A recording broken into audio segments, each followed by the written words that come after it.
Su líder, Jesús de Nazaret, acaba de ser ejecutado. A los discípulos les paraliza el terror, no saben qué hacer. 12 hombres que temen por sus vidas. Observando la composición del grupo, yo diría que era un desastre en potencia. Pero estos hombres aterrorizados serán los fundadores de una fe que se propagará por el mundo entero. Ninguno de ellos esperaba que las cosas salieran como salieron. La ciencia moderna puede ayudarnos a comprender cómo 12 hombres corrientes, nacidos en la Galilea más humilde, acabarían convirtiéndose en gigantes de la historia, los discípulos.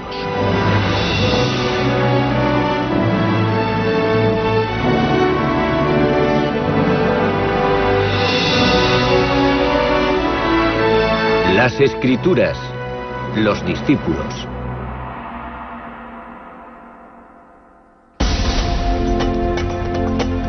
Judas, Juan, Pedro, Santiago el Mayor. Los discípulos difundieron el mensaje de Jesús por el mundo antiguo.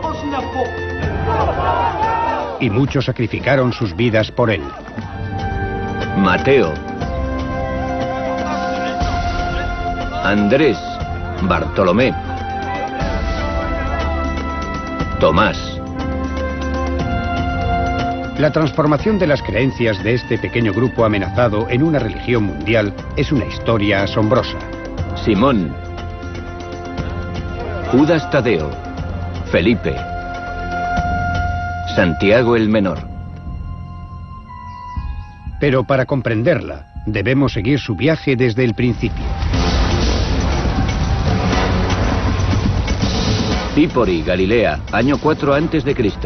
La historia comienza en los albores del siglo I, en Galilea, cuando un grupo de hombres protesta contra la subida de los impuestos y la dominación romana y se subleva en la importante ciudad de Zípori.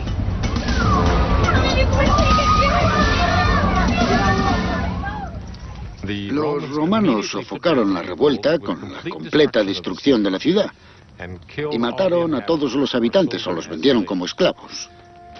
Sería un recuerdo que aquel pueblo conservaría durante generaciones. En realidad, durante el siglo I, Galilea fue un semillero de rebeliones. Helen Bond ha estudiado este trasfondo social e histórico de la Biblia. Sabemos que había bastantes jefes bandidos en tiempos de Jesús. Gente que subía a las colinas, se iba a vivir a las cuevas y acababa liderando auténticos movimientos de resistencia contra los romanos.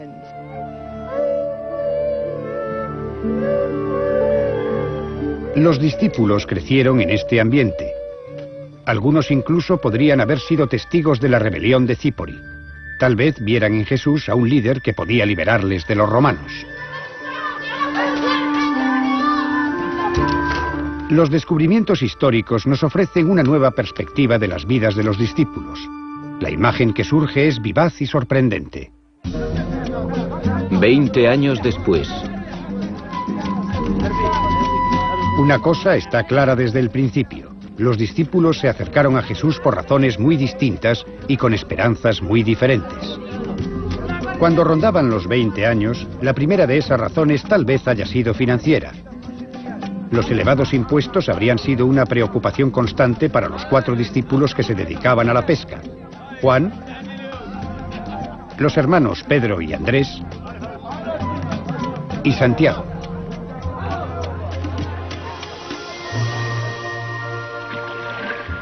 Sabemos que Santiago, Juan, Pedro y Andrés estaban asociados, según el Evangelio de Lucas. Así que sienten la presión de tener que pescar para cumplir las obligaciones de alimentar a sus familias y pagar al recaudador de impuestos.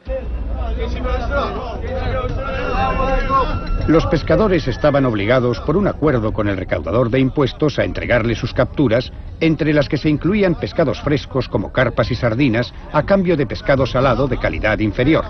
Era un intercambio injusto, susceptible de engendrar resentimiento. Se llevaba la cuenta de todo el pescado que se capturaba y los agentes del recaudador de impuestos venían y se lo llevaban para surtir las mesas de las personas más ricas de la ciudad. A cambio, los pescadores recibían, por contrato, pescado manipulado, probablemente salado, y la sensación que tenían en ese momento debía de ser que ni siquiera podían comerse sus capturas. Esto se sumaba a la enorme presión financiera. El pueblo deseaba tener un mayor control sobre sus vidas. Buscaban un líder que les ayudara a luchar.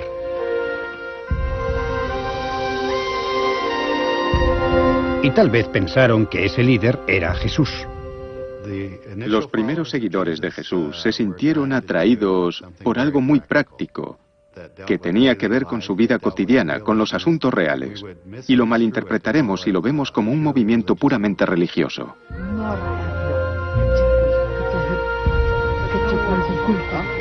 Que algunos de los discípulos se unieran al movimiento de Jesús para desafiar a los recaudadores de impuestos no explica por qué se unieron los 12. En concreto, no explica el caso de Mateo.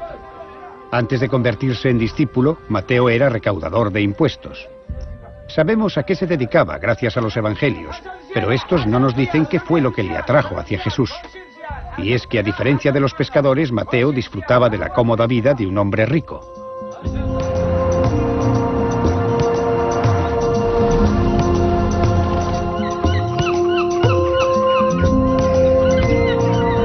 James Strange es un arqueólogo cuyas excavaciones de pueblos de la antigüedad han ayudado a confeccionar una imagen de la vida en el siglo I. Las casas de la gente que vivía en cualquier pueblo de Galilea, desde el exterior parecían absolutamente idénticas.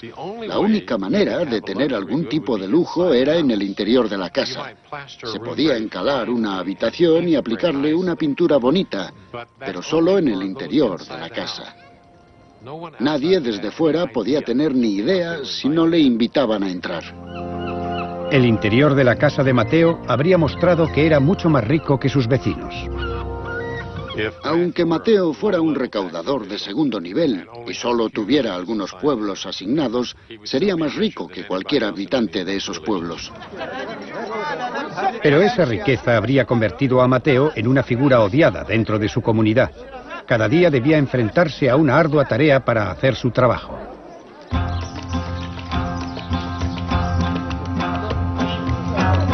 A Richard Horsley le interesa especialmente el aspecto económico de la vida en la Galilea del siglo I. Ha descubierto que los impuestos se pagaban en especie más que en efectivo, y que los galileos habían encontrado formas para limitar las cantidades que entregaban. A lo largo de los siglos, los campesinos desarrollaron tretas inteligentes para evitar pagar impuestos elevados. Digamos que esta es la cantidad de grano que se entrega al recaudador. El campesino la trae, la pone en la báscula y el recaudador ve que es el peso correcto. Pero si miramos en la cesta, vemos qué hay realmente dentro.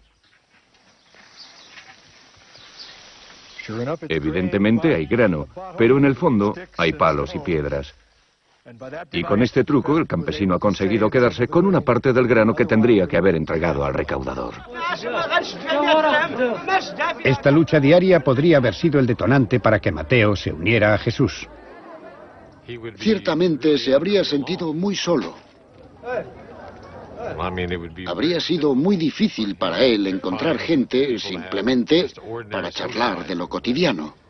Se habría encontrado en una situación muy precaria y me imagino que incluso habría necesitado guardaespaldas.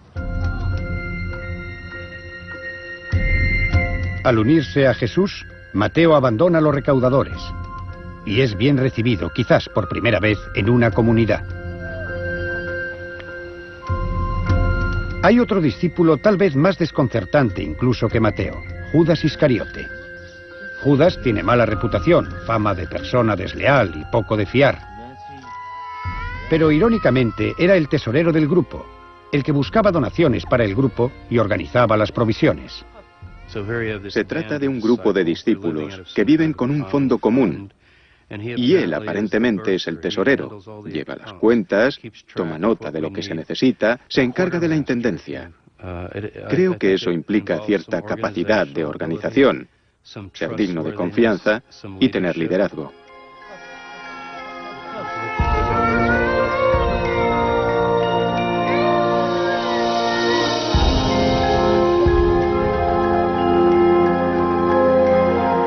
Así pues, lejos de ser el chico malo, cuando Judas se unió al movimiento de Jesús, seguramente estaba considerado uno de sus miembros más dignos de confianza.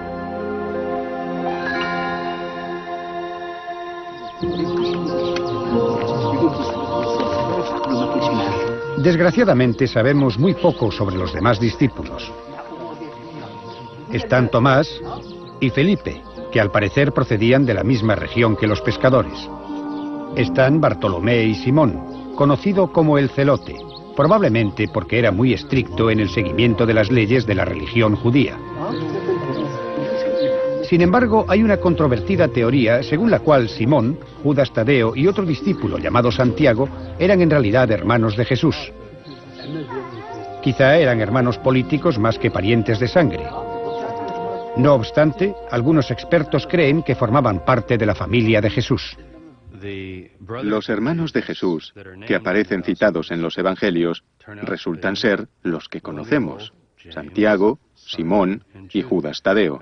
Creo que debemos contemplar al menos esa posibilidad, dado que Jesús, al morir, pasó el control de su comunidad a su propio hermano, Santiago.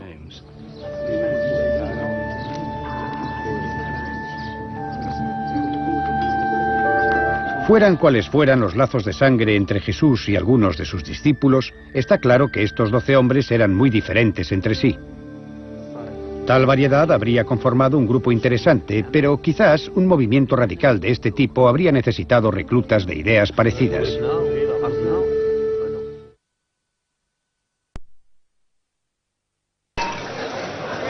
Kerry Cooper es especialista en psicología de grupo.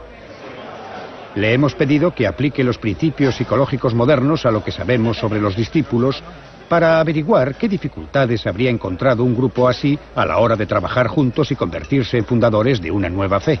Observando a los discípulos, yo habría dicho como psicólogo, solo observando la composición del grupo, que era un desastre en potencia. Tenían orígenes totalmente diferentes. Un recaudador de impuestos, gente que se sublevó por los impuestos, un celote, todo tipo de caracteres muy diferentes. Pero si tenían un líder que pudiera resolver sus diferencias y los conflictos que pudieran surgir sobre la marcha y encaminarles hacia el objetivo último, haciéndoles ver que ese objetivo podía cubrir sus necesidades personales, el grupo podía funcionar.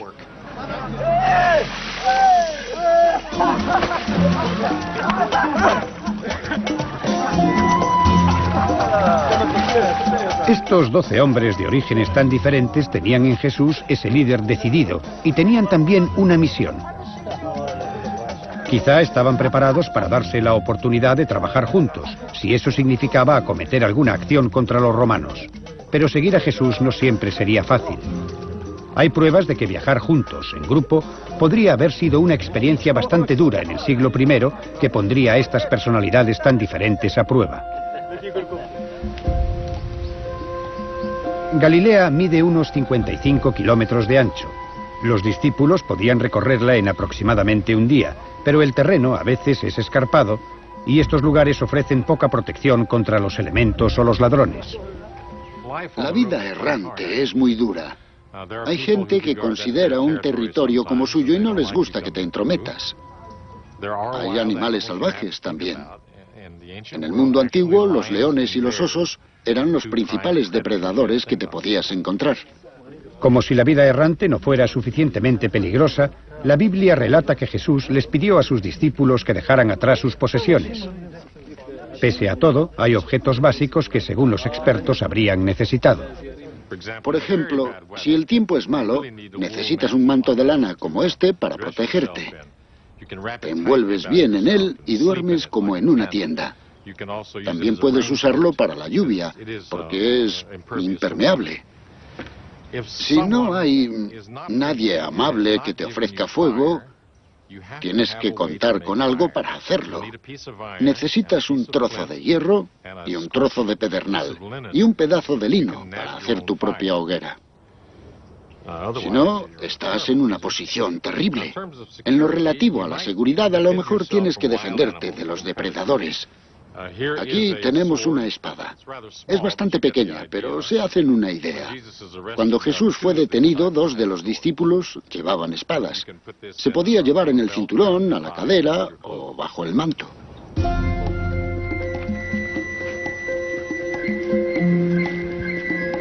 Si los discípulos lo dejaron todo para seguir a Jesús, incluso algo tan fundamental como encontrar comida podría ser un problema. La Biblia nos ofrece una pista de cómo se alimentaban. En un relato nos dice que tomaron grano de un campo. Esto podría sonar a que los discípulos se habían convertido en ladrones, pero la ley judía atendía a las necesidades de los pobres entre quienes estaban los viajeros. Tienes un campo, eres propietario de un terreno, y si estás cosechando ese campo, debes dejar algunos trechos en los bordes del campo intactos para que los pobres puedan coger grano ahí. Una de las cosas más importantes que había que hacer en el judaísmo antiguo era practicar la hospitalidad. Cuando viajaban, los discípulos dejaban tras de sí más que su sustento. Muchos tenían otras responsabilidades. La mayoría de los discípulos estaban casados. Sabemos sin duda que Pedro estaba casado y habría sido muy difícil para su esposa e hijos quedarse atrás. Los discípulos eran quienes aportaban el dinero, pescaban los peces o trabajaban la tierra, y eso habría dejado a sus familias en unas circunstancias muy difíciles.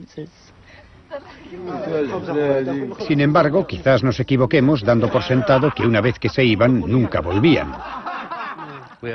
Tenemos referencias que nos dicen que se iban, pasaban unos días fuera y después regresaban. No creo que debamos presentarlo como en muchas películas y libros populares, dar la idea de que siempre están en el camino, día y noche, viajando desde el alba hasta la puesta de sol. Hay mucho tiempo entre medias. Los discípulos y Jesús quizá volvían a casa por la noche. Tenemos la historia de Pedro, que es llamado por Jesús, lo deja todo.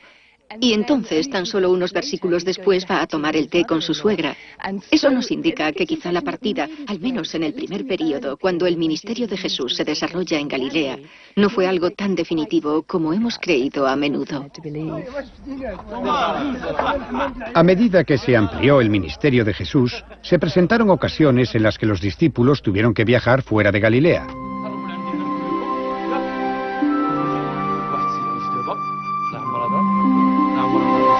En esos viajes tuvieron que confiar en la hospitalidad de extraños.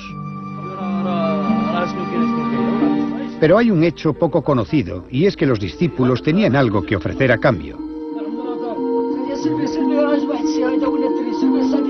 Algo que era muy codiciado y de lo que raramente se podía disponer. Cuando excavamos tumbas, la mayoría de las personas que encontramos en ellas tienen entre 40 y 50 años. El índice de mortalidad se parece al de las naciones del tercer mundo actual, porque una infección, normal y corriente, podía matarles. No disponían de medios para hacerle frente.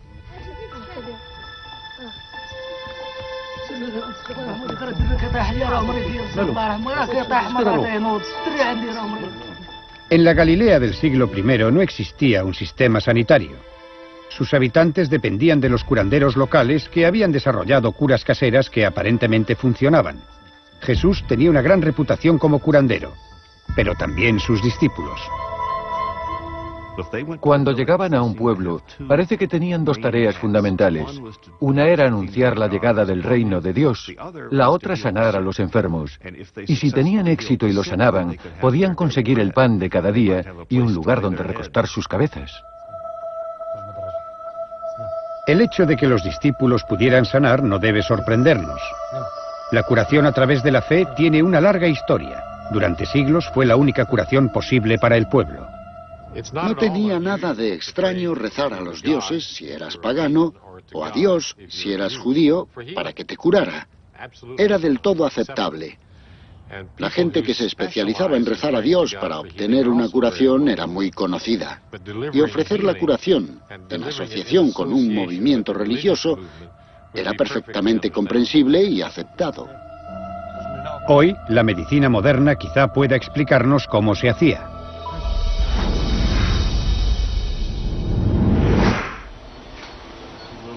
Abajo y un poco al medio. Tenemos que ir un poco más arriba y al lateral. En Houston, Texas, el cirujano Bruce Mosley trata a pacientes con artrosis de rodilla. En un experimento reciente ha tratado a 3 grupos diferentes. Todos los pacientes pasaron por el quirófano y a todos les fue practicada una incisión en la rodilla, pero solo al primer grupo se le practicó cirugía convencional. Al segundo grupo se le practicó una operación menor y el tercero no recibió tratamiento alguno. Los resultados del experimento fueron bastante singulares. Todos mejoraron, todos se beneficiaron con la operación, todos reconocieron sentir menos dolor, todos reconocieron haber mejorado la prestación y todos estaban muy satisfechos. Pero lo interesante es que el grupo de cirugía fingida evolucionó igual de bien que los grupos de cirugía real.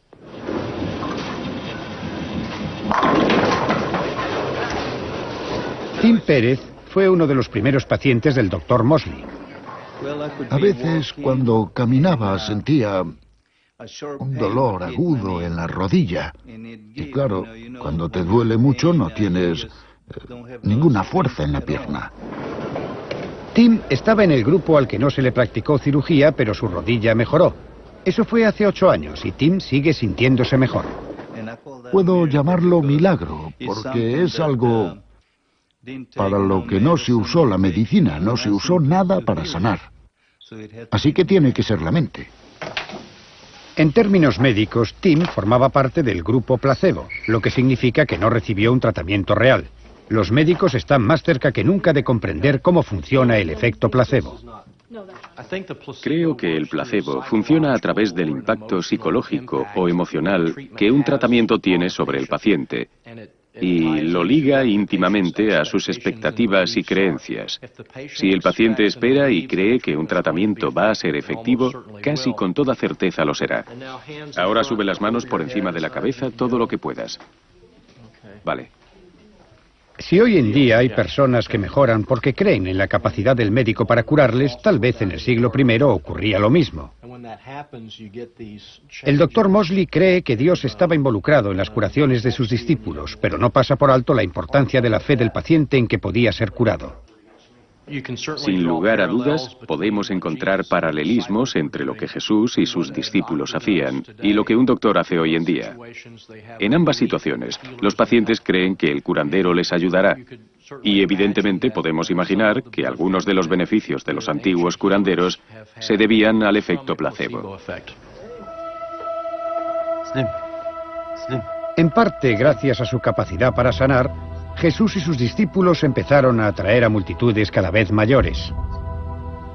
Pero pese a la buena labor que hacían, para los discípulos curar podía ser una experiencia profundamente frustrante. La Biblia nos dice que a veces no lo conseguían.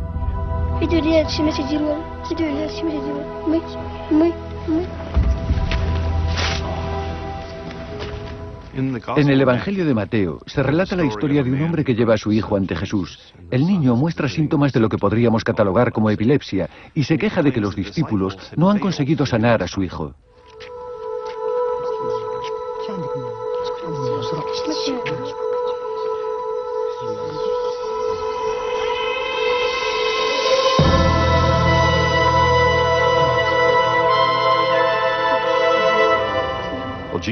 Jesús consigue sanar a su hijo. Más tarde llegan los discípulos que se preguntan por qué no han podido hacerlo, cuál ha sido el problema, y Jesús les responde que ha sido su falta de fe. La referencia a la falta de fe de los discípulos parece algo que vale también para los médicos modernos. El Dr. Bruce Mosley cree que incluso hoy en día el grado de confianza que un doctor tiene en su tratamiento puede afectar al resultado. Si el cirujano tiene grandes expectativas y fe en que su tratamiento será beneficioso, creo que los pacientes se dan cuenta de ello, lo perciben, lo sienten. Y cuanto más confianza tenga el cirujano, estoy seguro de que más confianza tendrá el paciente en que el tratamiento va a funcionar. La incapacidad ocasional de los discípulos para sanar podría haber sido síntoma de un problema más profundo. Para tener una fe total en Jesús como líder, los discípulos necesitaban compartir su visión, y la mayoría de las veces aparentemente así era. Pero un examen minucioso de los evangelios revela que los discípulos no siempre compartían el punto de vista de su líder. De hecho, hay pruebas de tensiones subyacentes y de desacuerdos que afloraron en público. Tenemos un ejemplo cuando Jesús les dice a sus discípulos que transmitan su mensaje a los samaritanos.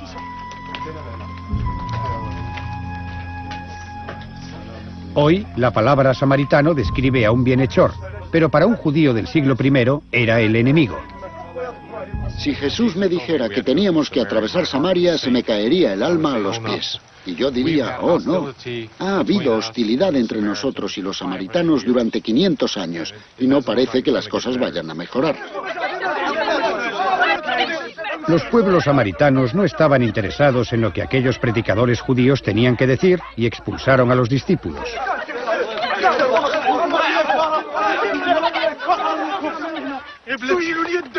En lugar de actuar con humildad, los discípulos se enfurecieron.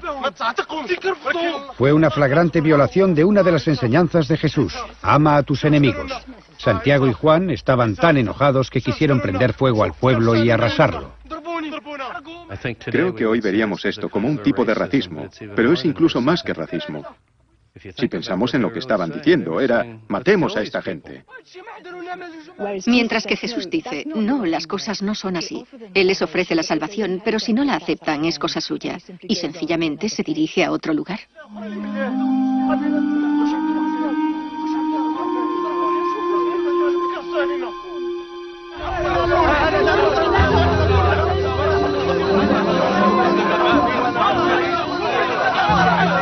Los discípulos no solo se peleaban con Jesús.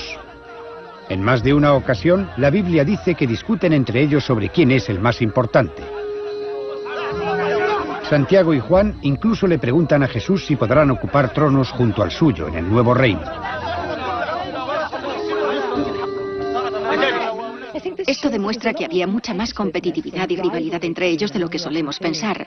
En muchos sentidos esto es lo esperado, porque la sociedad del siglo I estaba plagada de disputas sobre el honor, la vergüenza y el estatus, y en esto los discípulos se comportan como los típicos hombres del siglo I.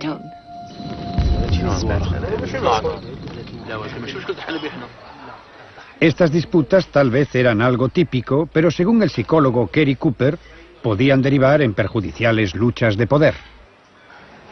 En casi todos los grupos tenemos un Santiago y un Juan. Y la razón de que yo diga esto es porque son un poco fogosos, un poco revolucionarios, pero creo que en el fondo desean el papel de líder. Son personas a las que hay que manejar con cuidado porque si no, sus necesidades innatas de liderazgo o de conseguir una posición de influencia o de rebelarse se abrirán camino. Los discípulos conseguían controlar sus diferencias la mayor parte del tiempo.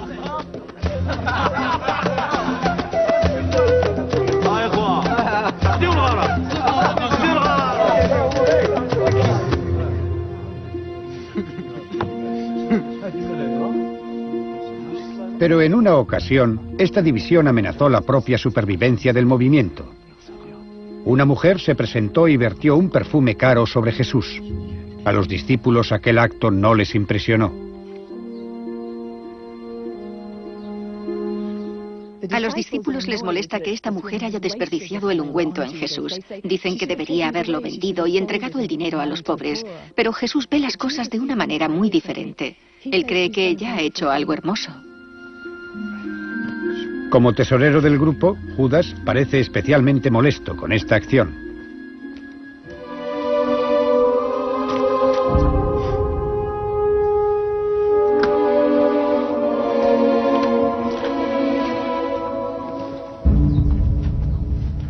En todos los grupos hay desacuerdos, pero las consecuencias de la reacción de Judas fueron catastróficas. Los evangelios de Marcos y Mateo recogen que Judas acude a las autoridades religiosas y les propone llevarles hasta Jesús. Por el momento, los otros discípulos aparentemente no saben nada de las acciones de Judas. Están emocionados porque tras 3 años en el camino, su líder ha tomado una decisión trascendental. Jesús está a punto de llevar a sus discípulos a Jerusalén, el centro de poder. Al final, piensan, parece que veremos algo de acción. Les esperaba un gran shock.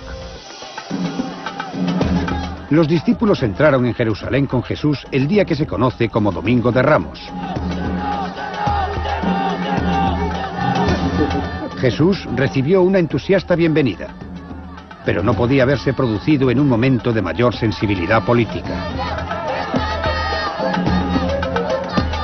Jerusalén estaba repleta de peregrinos que habían acudido a celebrar la festividad de la Pascua, en la que se conmemoraba cómo Moisés había liderado a sus antepasados en la huida del cautiverio de Egipto. Según James Charlesworth, un historiador bíblico residente en Jerusalén, la Pascua habría impulsado a los discípulos a pensar en la libertad y en expulsar a los romanos. Es un momento de gran entusiasmo. Los judíos se disponen a celebrar la Pascua. ¿Qué significa eso? Que van a representar y revivir la salvación de su pueblo por Dios. Así que es un momento muy voluble. Es un momento en el que todo el mundo tiene a flor de piel sus emociones. El momento cumbre de la fiesta fue una comida que compartirían a finales de esa misma semana.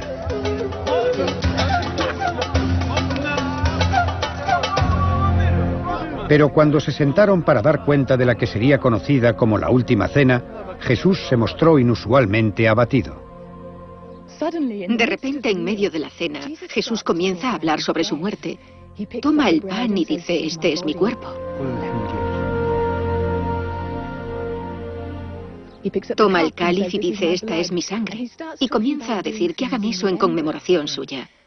Y los discípulos debieron de preguntarse de qué estaba hablando. No está claro por qué los discípulos no comprendieron de qué hablaba Jesús. Tal vez siempre habían estado esperando algún tipo de levantamiento. La muerte de su líder no formaba parte del plan.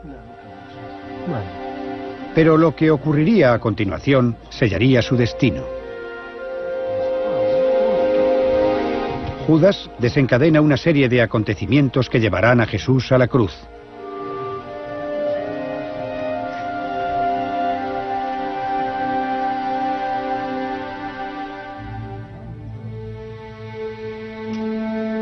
Cierra su fatal trato con las autoridades.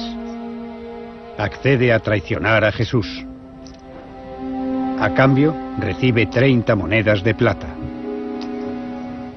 Si fue cierto y la moneda de plata en cuestión era un denario romano y griego, está recibiendo unos 30 días de salario en plata, que además es el precio en algunos mercados de esclavos de un esclavo.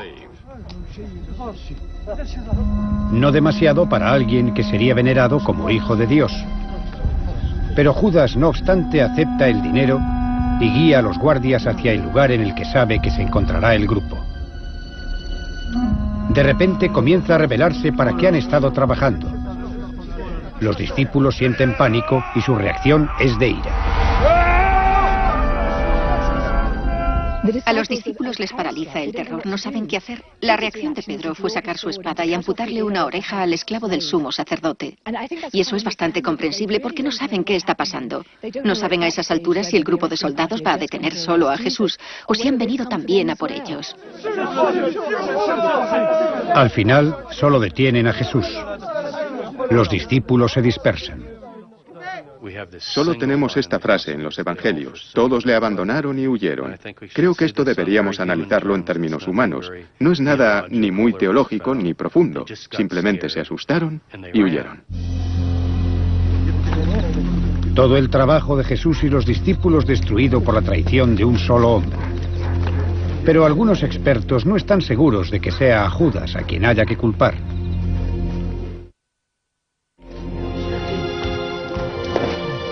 Una nueva teoría sugiere que se cometió un error fundamental al traducir la palabra traición, y que Judas en realidad no traicionó a Jesús.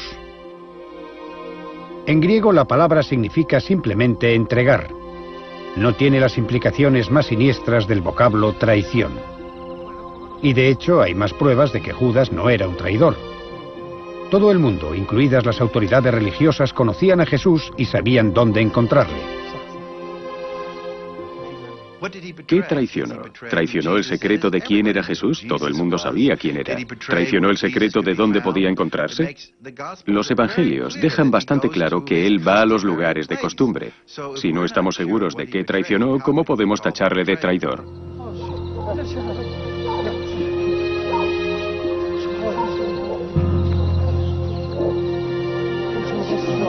Sin lugar a dudas, cuando Judas acude con los guardias a detener a Jesús, su saludo es extraño para un traidor, un beso.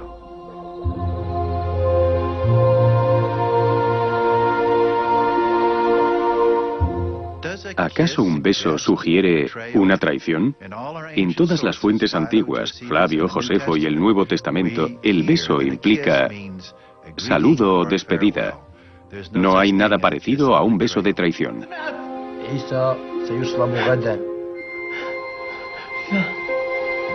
Lo que ha convencido a algunos expertos de que Judas no pretendía traicionar a Jesús es su respuesta al saber que Jesús será ejecutado.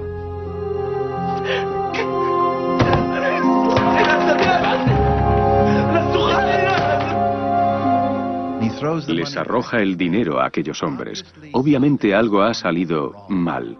Y está tan trastornado que se marcha y se suicida ahorcándose.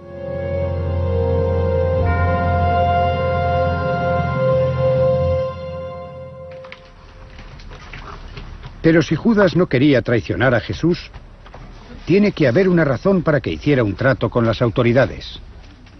Una de las cosas que podemos sugerir es que él pensó que esto podría ayudar a Jesús a conseguir una audiencia con el sumo sacerdote. Esto ayudaría al hombre que podía hacer milagros y resucitar a los muertos a enfrentarse a sus enemigos y a establecer el reino que tan fervientemente deseaba establecer. Es una teoría bastante controvertida y que no convence a todo el mundo. Hay un cierto atractivo en ella, porque hace que la acción de Judas sea más comprensible. Pero creo que es poco probable. Todos los evangelios sugieren que Judas traicionó a Jesús por alguna razón, y quizás nunca sepamos cuál fue esa razón. Intencionadamente o no, el hecho es que Judas precipitó la muerte de Jesús.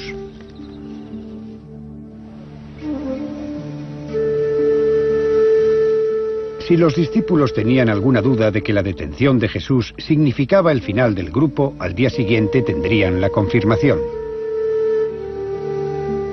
No queda claro a dónde fueron los discípulos mientras crucificaban a su líder. Pudieron haber ido a una casa segura, por ejemplo al cenáculo, porque parece haber algún tipo de relación. Puede ser que alquilaran o consiguieran ese lugar. Pero creo que debemos asumir que cuando huyeron, huyeron de verdad. No querían correr ningún peligro.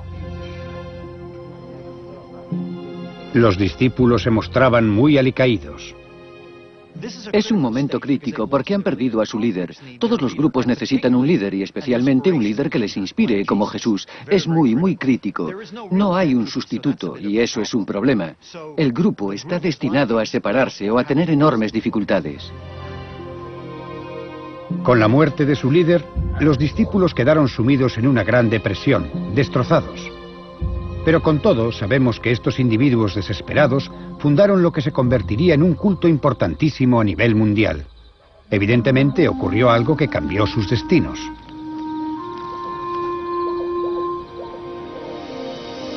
Pocos días después de su ejecución, corría el rumor de que Jesús se había alzado de entre los muertos. Tal vez fue esto lo que mantuvo vivos a los discípulos. Los discípulos se han vuelto a reunir en la estancia superior. Han cerrado las puertas a cal y canto porque temen a las autoridades judías. Y de repente, Jesús aparece en la estancia y dice: «La paz sea con vosotros».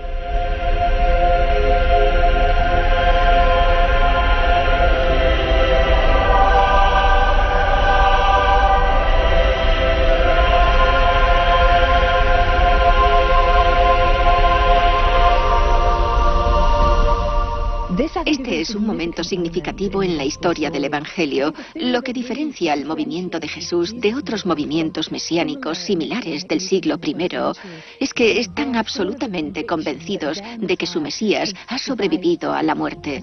Y este es un momento de transmisión de poder.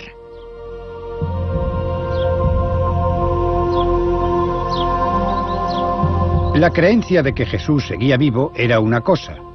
Pero si querían que el movimiento continuara, tenían que convencer a los demás de que Jesús había vuelto de entre los muertos y eso no iba a ser fácil. Por ello, muchos creen que hubo otro acontecimiento crucial para la supervivencia del movimiento. Se conoce como Pentecostés y tuvo lugar varias semanas después de que Jesús se apareciera a sus discípulos. Desde esa aparición habían permanecido juntos, consagrando su tiempo a la oración. Les ocurre algo muy extraño. Sienten un viento poderoso que azota la casa. Ven al Espíritu Santo en forma de pequeñas llamas, descansando sobre la cabeza de cada uno. Y de alguna forma se sienten habilitados para salir a predicar a la gente. Y lo asombroso es que todo el mundo parece entender sus sermones, fuera cual fuera la lengua que hablaran.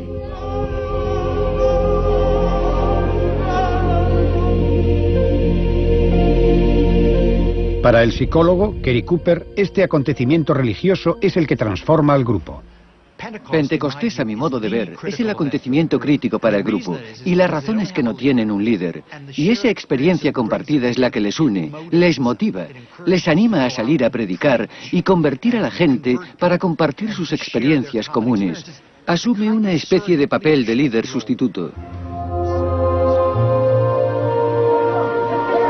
Antes de Pentecostés, las posibilidades de que los discípulos fundaran una nueva fe eran escasas, dado su origen diferente, sus luchas internas y, sobre todo, la pérdida de su líder. Se produjo una transformación asombrosa. A simple vista parece sencillamente un cambio psicológico, pero quizá hubo algo más. Hoy en día hay pruebas neurológicas de que la experiencia religiosa provoca un cambio real y cuantificable en el cerebro. Gracias al torniquete veremos mejor la vena y podemos ponerle la vía. Vale, no doble mucho el brazo. Muy bien. Porque podría torcer el catéter. Muy bien. El profesor Andrew Newber es neurocientífico en la Universidad de Pensilvania. Ha estudiado los efectos de ese tipo de experiencias en monjes budistas y monjas católicas. Les pedimos que se suman en la meditación o en la oración, y cuando están en plena práctica, les inyectamos por vía intravenosa, por una vía que les colocamos en la vena, un material que nos permitirá medir el flujo sanguíneo. En el momento de la inyección, se capta una imagen de lo que su cerebro está haciendo, justo en el momento en el que se halla más concentrada en la oración. Posteriormente hacemos un escáner del cerebro y vemos lo que estaba ocurriendo en él durante ese momento concreto. El escáner obtenido durante la oración, el de la derecha, se compara con el de un cerebro normal que se encuentra en estado base. Registra un cambio en la parte del cerebro que nos ayuda a percibir todo lo que nos rodea. Esta zona presentaba menos actividad durante la oración y se muestra en color amarillo. Cuando se reduce la actividad en esta parte del cerebro y nuestro sentido del propio ser disminuye, no somos tan conscientes de lo que nos rodea. En su lugar, la mente empieza a sentir que está en armonía con el universo entero. Algunas personas afirman que es entonces cuando son fuertemente conscientes de la presencia de Dios. Si profundizan lo suficiente en la oración, pierden toda la información sensorial, y esto puede asociarse con una pérdida de nitidez de los límites entre el ego y Dios y todas las cosas del mundo. La hermana Celeste formó parte del estudio. Ella también cree que se siente más cerca de Dios durante la oración. El experimento demuestra para mí que cuando tenemos una experiencia religiosa ocurre algo en nuestro interior que se muestra claramente en nuestro cerebro. Para los científicos, este experimento implica que debemos tomar en serio la idea de que la experiencia religiosa puede provocar cambios psicológicos mensurables. En lo relativo a los discípulos, podemos hacernos la pregunta de si ese momento de transformación espiritual realmente produjo un cambio en el cerebro que modificó quiénes eran, cómo se sentían, qué pensaban sobre todos los aspectos de sus vidas y si eso fue lo que cambió la dirección de sus actos.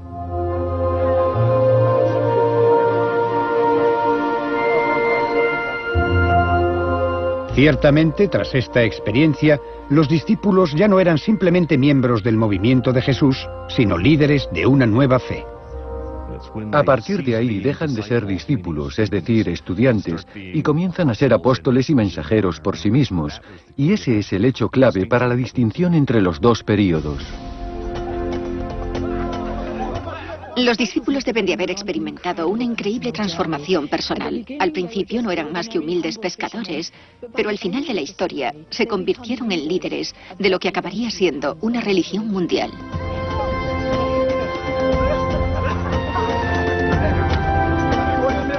Los discípulos no encajan en la imagen convencional de hombres santos. Eran rudos e imperfectos, capaces de experimentar celos, amargura, egoísmo e incluso violencia. El Nuevo Testamento deja muy claro que son hombres de carne y hueso, que son auténticos seres humanos, con deseos humanos. Y para mí es mucho más fascinante comprobar que son muy parecidos a usted y a mí.